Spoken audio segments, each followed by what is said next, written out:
Welcome back, everybody. I have a special treat for you tonight. Today I'm going to be playing Call of Saregnar. This is a really cool retro style RPG, kind of in the vein of Might and Magic 6, 7, and 8.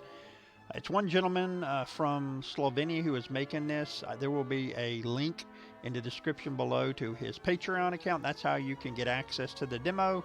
He is almost every few times a week is releasing news on the progress of the game. I tell you what, the little bit I played of the game, it is really cool. Now I'd like to share it with you guys. So let's go ahead and get started.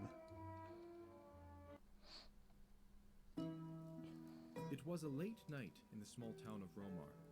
Hewan, an auspicious student of magic, and Sam, his roguish friend, decided to liven up the dullness of the road by spending the night drinking and gambling at the Yew Tree Inn.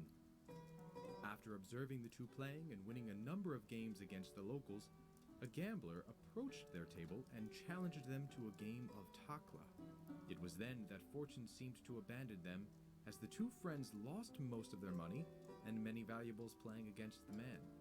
Sam was no stranger at cards, and while he had no proof, deep inside he knew his opponent must have been cheating. At that point, the young rogue confronted the gambler, and in the struggle that ensued, an accusing card fell from the man's shirt. Realizing that he couldn't bluff his way out of the situation, the gambler felled Sam to the ground, grabbed the pouch of winnings, and dashed towards the exit. In the chaos, Huan tried to stop the retreating gambler, but only managed to trip on his friend and abruptly join him on the floor. Meanwhile, startled by the shouts in the common room, Dina, the owner of the tavern, dashed in and found the two youngsters lying atop one another, being the object of merriment of a drunken, cackling audience. All right. All right, here is Dina. What in Ulmerus' name happened here, and where's that bloody gambler? He's yet to pay for the lodging and food. Gone. We caught him cheating at cards, and he ran away. We tried. Gone? Why didn't you two go after him? Why didn't anyone go after him? The room fell silent as Dina's icy gaze traveled face to face across the room. Propping himself upright, Sam assessed the condition of his bleeding nose by carefully bending it first one way and then the other. Satisfied that it wasn't broken, he looked up at Dina, who stared at him with a mix of disbelief and rage. I was gone for 1 minute, Sam. I know, but he had a third blue lady card hidden within his shirt. I knew he couldn't have been that good of a player. Not even the gamblers at Barumas could have. Enough, Sam. He's gone because of you, and I don't want to hear any excuses. You'll be paying for both him and yourself. The man took the coin, Sam. Dina, I'm sorry, Dina. What can I say? He must have taken our money after he bashed my nose in. I see then. Either find your money and pay up, or you'll be playing here to cover the expenses every night for a week, starting tomorrow. A week? Come on. Be reasonable, Dina. I can't be stuck in this hole of a town for a whole week, and where are we going to sleep? Do we have at least get a room to stay in? No, you don't. And since you can afford staying, I suggest you start looking for the man now. I'm closing for the night. Dina, sweetie, you can't be serious. It's the middle of the night. We'll never find him out there in the dark. You're right. Here, take these torches. You'll pay for them once you catch the gambler and get your money back. Good night. But Dina...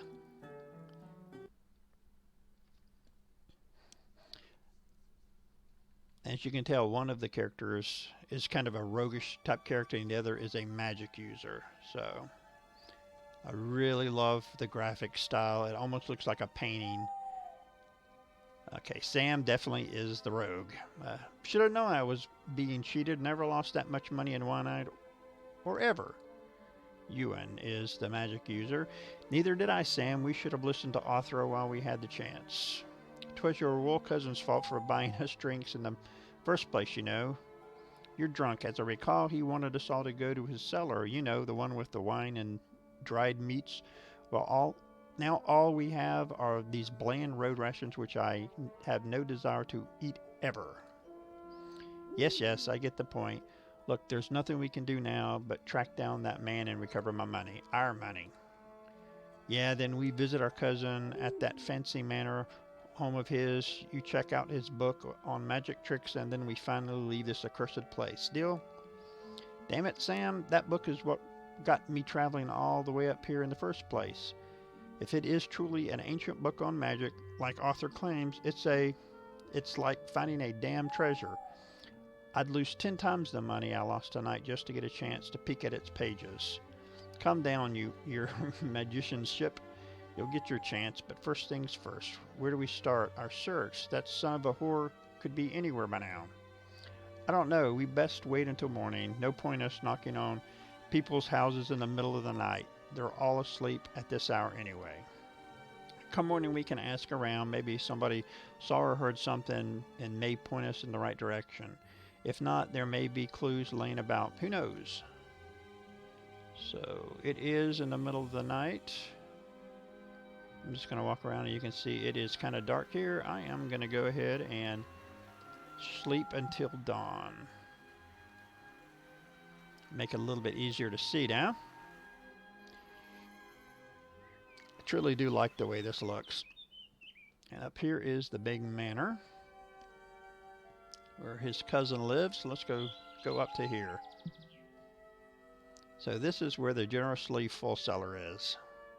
Yes, too bad we won't have time to see it since you are in such a hurry to leave town. You can't just leave town on an empty stomach, and as I've heard, noble courtesy dictates to treat your guests well. I knew I wasn't just hearing things. Father said it was the dog barking, but I recognize a rascal when I hear one. You're offending me, my lord. It's good to see you again, cousin. You won't believe what happened since the night at the inn. Did you find the gambler? You know about the gambler? It's a small town. News travels fast. Also, Dina has been asking if I've seen you two. Although she won't admit it, she's been feeling a little guilty for chasing you out in the middle of the night. Oh, is that so? Just don't telling her I told you. You know how she is. Noble or not, she'll have my head on a spit if she learns I've opened my mouth. Don't worry, we've never heard anything from you. I can't vouch for him, but I'll keep quiet. Anyway, we're still searching for the man. He was not from this town, that's certain, so he must have fled somewhere else. I'd ask around town if I were you. Someone must have seen something. We will do that. Be careful out there. If you find him, return to me. I'll send some of my men to deal with him. Agreed. Just one more thing. Do you still have the book?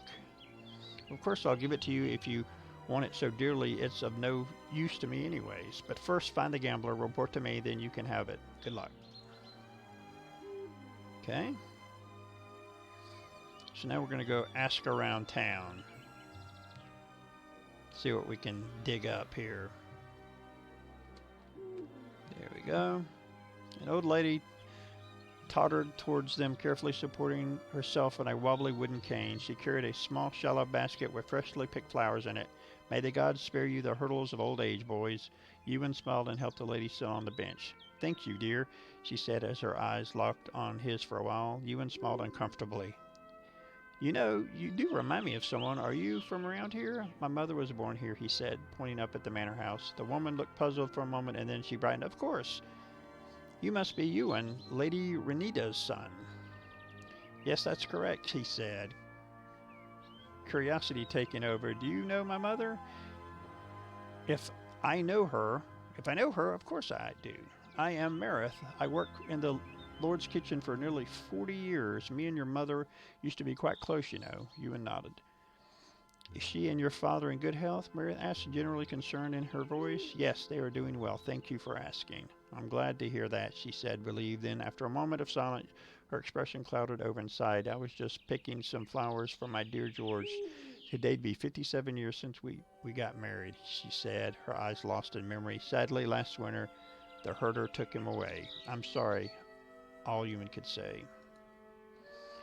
There was another moment of silence, but her features brightened up again as she looked up at the boys. Are you youngsters by any chance going down to the temple? We might stop there, Ewan said. We'll soon be heading to Avonmore anyway. Oh, that's wonderful. Would you by any chance mind doing me a little favor? Of course. I hate to be a burden, but could you take these flowers to my husband's grave? You're traveling that way. It's not Too much trouble, of course.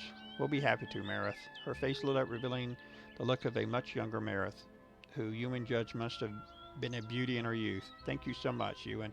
Wait a moment, will you? She said. Then, with difficulty, she rose and added, let me get you something for your trouble. Ewan started. There's no But Marith had already crossed the threshold and entered her home. She emerged in a few minutes carrying 2 packs for the road, one for each, and she pressed a pouch of herbs into Ewan's hand. Just a bit of honey bread and nuts for the road, and some herbs for tea, then camping out in the night chill. She gave the parcels to the boys. Oh, you needn't have, it's no trouble at all, Ewan said, but Marion dismissed him with a wave. You two be careful traveling the roads. All manner of law folk preys on travelers these days. Low folk. They thanked Marith for the supplies and promised they'd be careful and they'd bring the flowers to her husband's grave on their way south. Again, thank you, she said, and may Saregnar watch over you. Okay. That's the end. See if she's got something to say. Unless you have my money you owe me, Sam, you better walk right out. It's one civilian and not a less. We're still working on it, Donnie. Give us some more time. I promise you'll get your money back. Whew.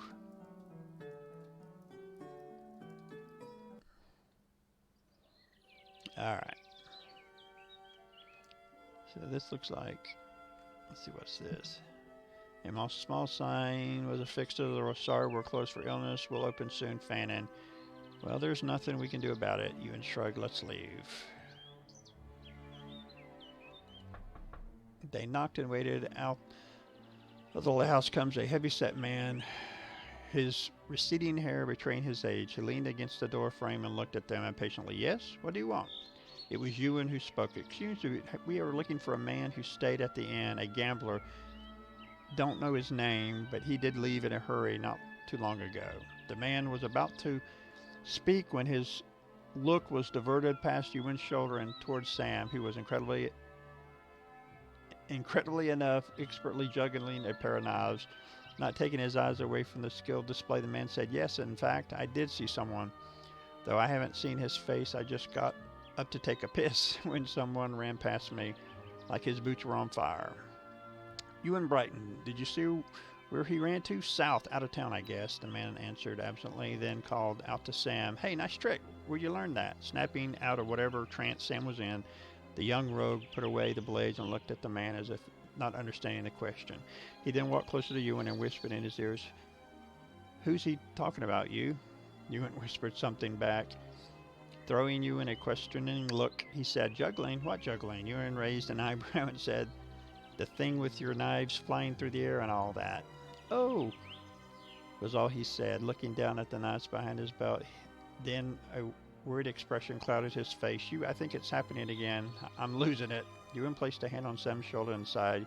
You've lost it a long time ago, Sam. Seeing his longtime friend was not amused, Ewan said, you'll be fine. You just need a good night's rest, that's all. The pair excused the now baffled man, thanked him for the information and left.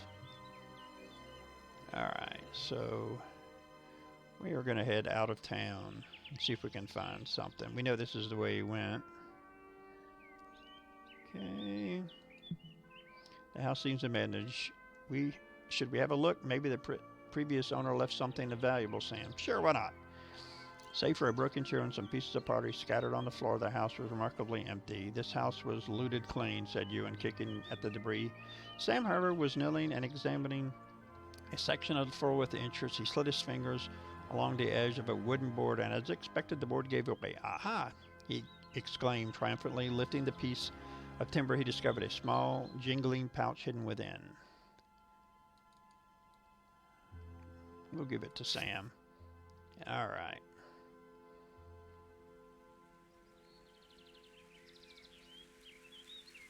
Let's come over here and look.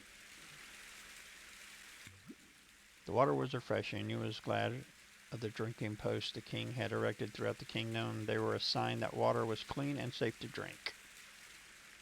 Okay.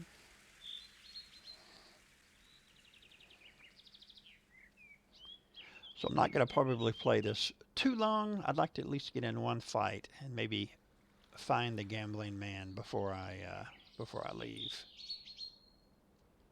Let's take a peek over here. They knocked and waited. After several minutes, Sam leaned to the door frame to listen if anything was stirring within the house. I can't hear anyone within. Let's just go. Okay.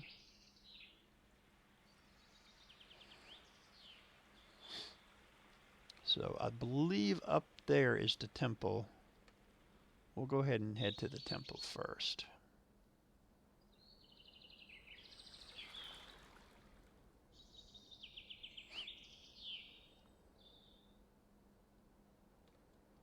So let's look around here real quick. Let's see what do we got here. We got... This is a really old grave, said Sam. Yeah. Let's see here.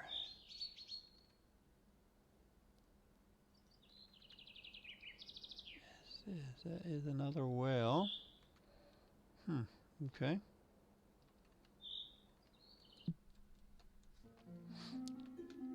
Let's talk to some people here. The scent was familiar. What eluded him at first, it took a long moment for Ewan to realize what he smelled was a herb he last handled at the University of Magic at Andorra. Due to its innumerable curative and mystical properties, the relatively rare Romanus was sought after by both healers and practitioners of magic, and therefore it often commanded high prices on the market. Ewan remembered how, in his first year of study, Mage Faron lashed out at him for using the whole plant in an experiment. Stepping out of his reverie, Ewan realized that he must have been staring at the young woman the whole time. Thankfully, if he was to judge from her expression, she wasn't as much annoyed as she was amused. Please excuse me, I didn't mean to stare, but the bundle of ornaments you're carrying brought back memories. Are you, by chance, willing to sell some? I could surely make good use of it on our travels. Ooh, she looks evil. I'm sorry, but I swore an oath to see it delivered to the priest of Hualia. But why the interest, if I may ask? A herbalist, perhaps? Can't say I often run into those who would have heard of, let alone know the herb. No, I'm not an herbalist, but I have studied about them in Andorra, so I can make use of most if need be. Besides, the unique properties of herbs always fascinated me, so I try to learn of them whenever I can. I see it's good to meet someone with a keen eye for herbs. If you're in need to purchase some, though, you're welcome to my shop, Nature's Gifts in Argenden. My name's Lean. I'll be sure to give you a fair price if you visit. Thank you for the offer, Lean.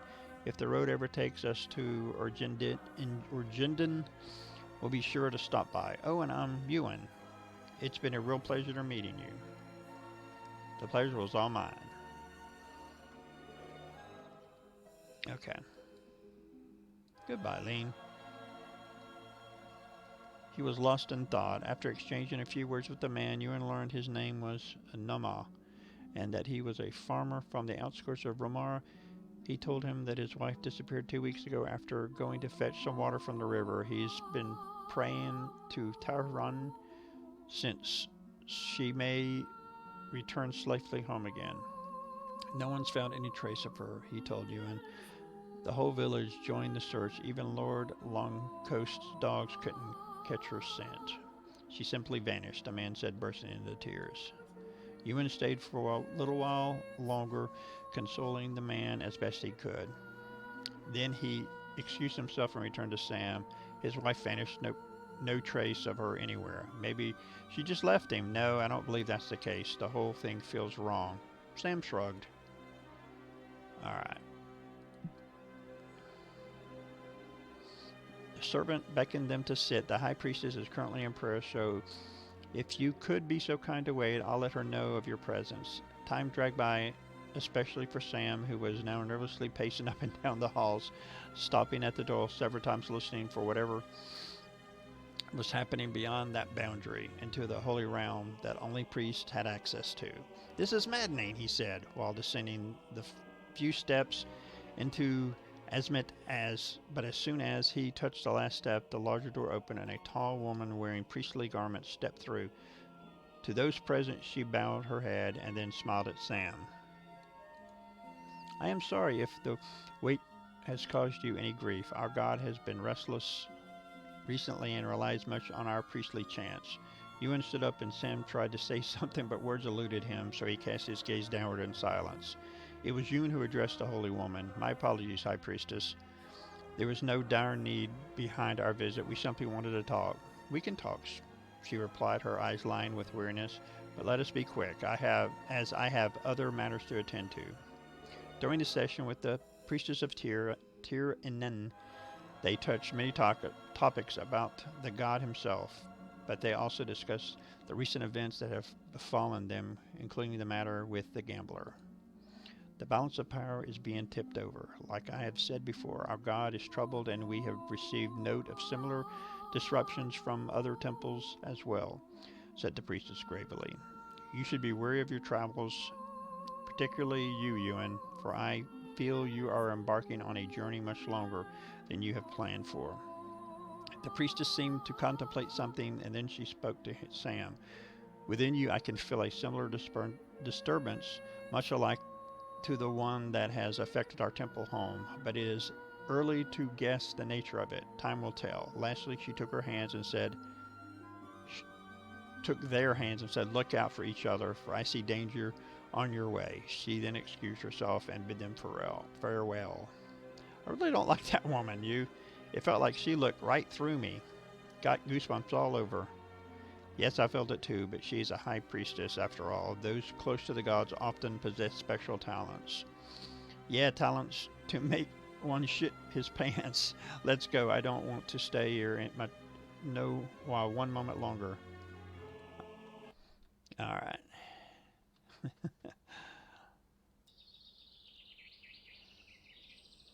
So now we're going to loop back. Unfortunately, the game is a little long-winded, so I'm not going to get a lot of play. I only plan to play maybe 30-35 minutes, so we'll see where the time takes us here. Okay, they were invited into the small house after explaining they were travelers on their way to Avonmore. Ranamund, the head of the farmer family, offered them a place to sit next to the fire pit. We were just about to have breakfast, she said his wife, then added, Tyr Inen has been generous this year, so food is plentiful. We'll be happy to share it. Ewan welcomed the warm food he'd been given, and Sam readily emptied his plate. It would be nice to hear news from the outside, Ranamund said between one mouthful and the next. We used to have visitors now and then, but these days they really stop to have a chat. Everyone seems to be in a hurry. Ewan spent a good part of the hour recounting what he knew, and whenever the story got too dull to Sam's liking, the light-haired rogue promptly added all sorts of embellishments to the tale. He even sung one of his songs, which amused Sarah, Ranamund's wife, to no end. When they were done, Sarah addressed Sam. Now that it was quite a tale. Next time you visit Rumar, I'd love to hear you sing another one. Sam accepted the compliment with a broad smile, and together with Ewan, they rose and thanked them for the hospitality. As they walked toward the door, Ranamund said, Good luck on your travels, boys. If you haven't been to our temple, you should really do so. Perhaps talk to the priestess while you're there. Thank you, Ranamir. We spoke to the priestess already, Ewan replied, and it's been most unnerving experience. Sam added, shuddering at the thought of the encounter. Again, they thanked them for their hospitality and left. Alright, so we're just going to keep heading down the road and see if we can find any kind of just anything that looks like the gambler had been by. Any traces of him. Okay, there is a house over there. Let's go over there.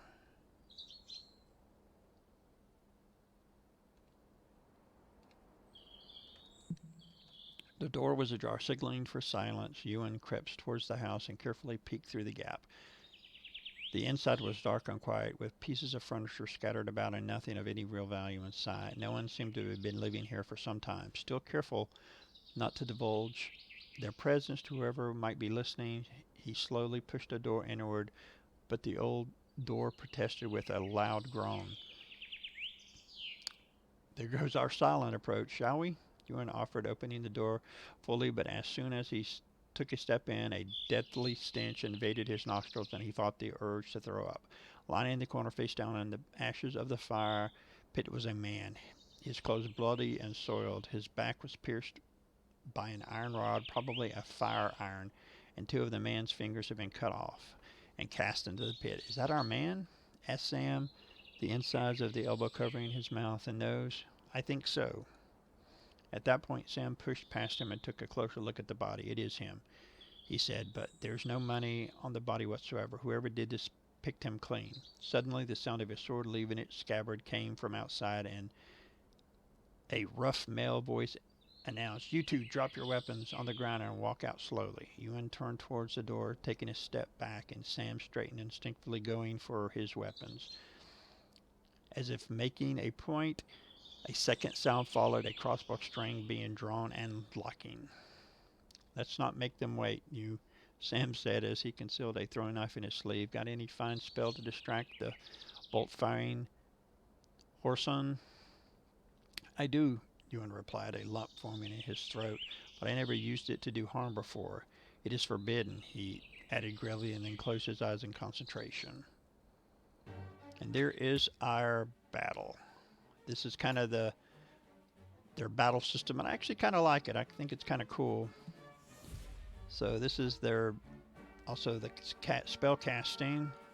So here you got all the different, I guess, the different types of casting. That is a healing spell. That definitely looks like a fire spell. Damage is 2 plus cost. So if you click on the spell, I got to figure out how to do this now.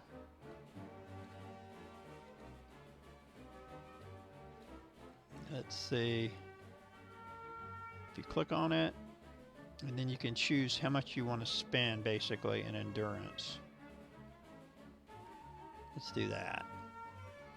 We're going to cast it on that guy. Can I? No. I guess I can. Oh no, yeah, I can do it right there. Boom. Boom. Okay, and he is going to hit him. Man, I am taking some damage. See, he's hurt pretty bad, so we are going to now... We're gonna... Let's see. Cast it on him. Okay. Oh, he blocked it. That was pretty cool. He actually parried it. Man, I am taking some massive damage. Well, let's go back. Click on the spell. I'm going to hit this guy over here again. Okay, he is going to hit him. He parried it again. Man. He hit his own guy. That was pretty funny. Alright. We definitely need to heal a whole bunch. It's a variable. I'm going to do 10. I don't want my guy to drop. 1 point. Man, he is absolutely... He hit his own guy again. That is hilarious. I have 12 points, so I'm going to do 6 here. Okay, we dropped him. Good. He's hurt pretty bad, though. Oh, and I got him, too. Woohoo! Ewan stood in silence, staring at the bodies of the fallen. Just moments before, those bandits were trying to kill him, and now they lay motionless at his feet. Do not dwell on it, you. It was either us or them. I know, but still, I feel filthy. We could have, I don't know, negotiated or something. The only thing you'd negotiate would be a trip to the nearest burial ground. If they'd find our bodies, that is. Now get over here and help me search them. They've got to have our money on them. Okay. Got some money. I'm going to give it to the trustworthy guy. This is some heavy armor, so I'm pretty sure he's not going to use it, but we may give that to him. And we got some rations. Okay. Okay, now we're going to loot this guy. We got a nice old crossbow.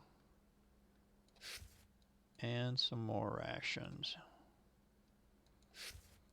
Now what I want to do is use the rest of my magic here.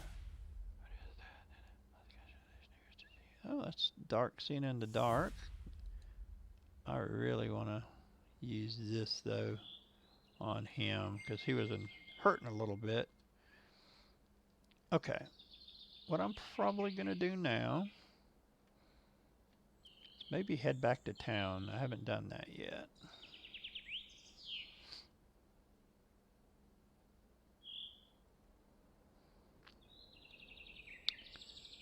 Yeah, we're approaching 32 minutes now. So we're going to go visit Dina and see what happens here.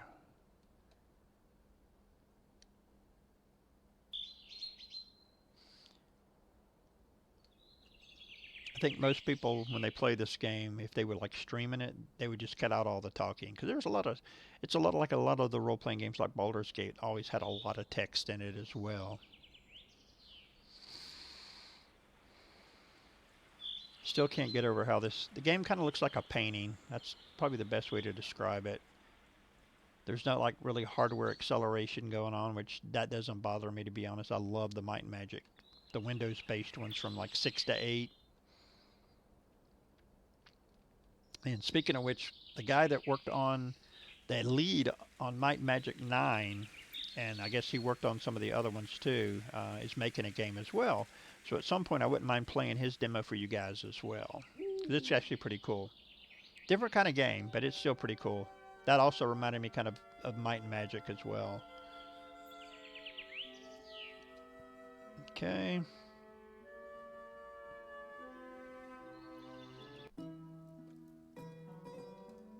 Unless you have the money you owe me, Sam, you better walk away right now. It's one civilian or not a lesson less. How about I give you the money I owe you, and on top of that, I'll tell you a little story of how we got it. You serious? Truth to tell, I didn't expect you to ever see you again. Was it much trouble finding the gambler? Let's just say it got troublesome after we found him. He holed up in an old house down south outside the village, but apparently we weren't the only ones looking for him.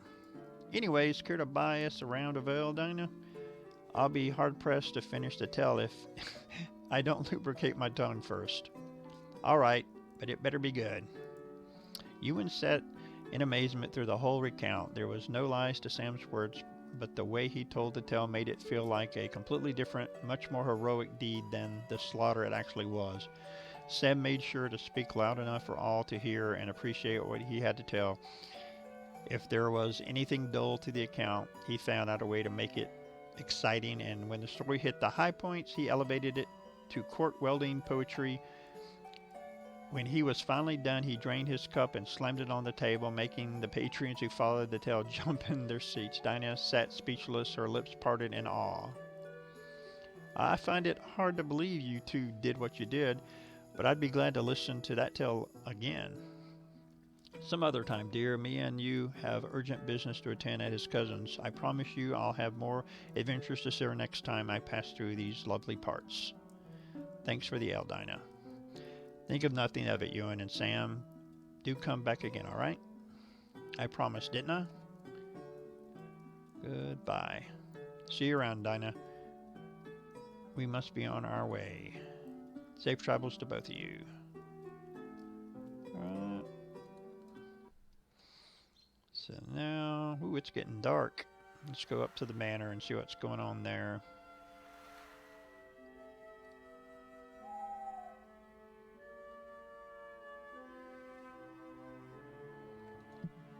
Everyone is to be asleep at this hour, said Ewan. Let us return in the morning. Okay.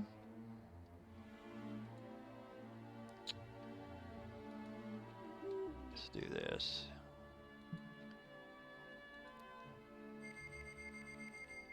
Okay. Now it is light out.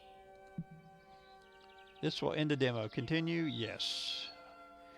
You're back. Any luck in finding the man? Yes, we actually did find him. He lies dead in an old isolated house south of the temple. Did you kill him? No, but we killed those who did. The two bandits who skewered the gambler ambushed us. I am sure one of the gods must have been looking after us, or we'd be dead in their stead. Is that so? Well, I'm glad to see you two alive and well. So you were telling me that I've got 3 bodies to bury now? Well, next time we plan on leaving bodies in our way, we'll bring shovels. I'm sure you will. Come, you can give me the details over a cup of wine. After that, you and I'm sure you'd be interested in seeing that book. They spent a good hour going over the details of recent events, Ewan explaining and Sam filling in colorful and mostly unnecessary details. When they were done, Arthur suggested they leave Sam to enjoy the wine while he and Ewan would go into the study to see the book the young mage was so eager to examine. While Arthur leaned on the fireplace sipping wine, Ewan dug into the complex passages of the tome. He spent well over an hour going through the difficult language, but finally he put down the book and said, "Do you know what this is?" "All I know is that it's written in the old language, but I have never studied it. All books on magic are written in Arnai, so only those who have been learning magic can understand it and not hurt themselves in the process. Go on." The title is Accounts from Semiris and Beyond. As far as I am aware, there is only one such copy in existence, and that one resides at the Andara University. So it's a rare book, said Arthur, taking another sip. Ewan closed the large bound volume. It's not rare, it's forbidden. And there you go, guys. That's the whole little demo. This came out in August of 2020, so hopefully the gentleman making the game will release another demo here shortly that I'll be able to play for you guys. I'm really looking forward to this. Basically, the way it works on Patreon, if you donate as little as I'm donating $2 a month to his cause, you can get the demo to play or any further demos that come out. And once you hit $30, you get a copy of the game. So I will have in the description below, there'll be a link to his Patreon channel if you're interested in it. Again, guys, I do appreciate you watching.